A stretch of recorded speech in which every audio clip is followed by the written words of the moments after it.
they try to get a cadaver spine, and they try to bend and twist it to put pressure on a nerve. So they hooked up the nerve and sent a current through it, and there was no way they could bend and twist it to reduce the current.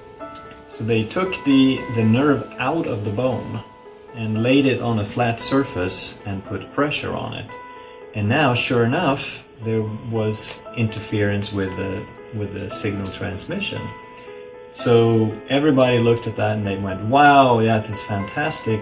A dime of pressure reduces nerve function by 50%. So everybody kept telling people, can you imagine how much nerve interference there would be in your body when that little pressure changes the transmission? Well, the fact remained, before they took the nerve out of the bone, they couldn't create any kind of interference.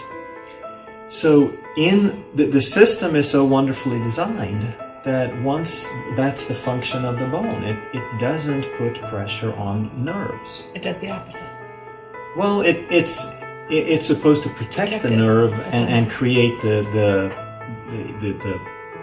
appropriate openings for the nerves to exit. But when they couldn't create what they wanted, they took the nerve out and put pressure on it, and see there. So basically they had to break the bone. They had to put so much pressure on it that they broke the bone, and that's like 800 pounds per square inch or whatever. But those tremendous forces, and all it shows is the body is so wonderfully designed that it works. So the mechanism is something completely different. But no one's ever really, or in the last 20 years, now we do know the mechanism, that it's not the pressure on the nerve, but that model is still the prevailing one. So it doesn't invalidate what chiropractors do, it just makes them look dumb when they can't explain why it's working that way. But once we understand that it's not the nerve bundle, but the signals, and the signals are like software, and the movement creates signals, now the model works.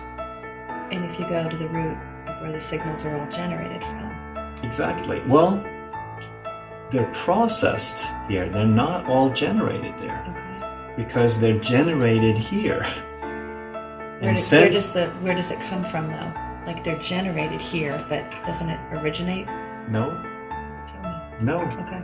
It's the environment that drives the brain. So when something touches you here, that creates the signal that the brain responds to, and that creates a motor response. So sympathetic and parasympathetic reactions? That's part of it. Okay. But even simpler than that, when anything touches you, when any receptor reacts, there's a signal that goes into the brain, and that is what the brain works on. That's what drives the brain. Yes, the brain can generate some impulses internally through thinking and so forth, but the vast majority of signals are coming from the environment, driving the brain, and that's the cycle. That's neat. So what we're doing is we're really just improving the feedback.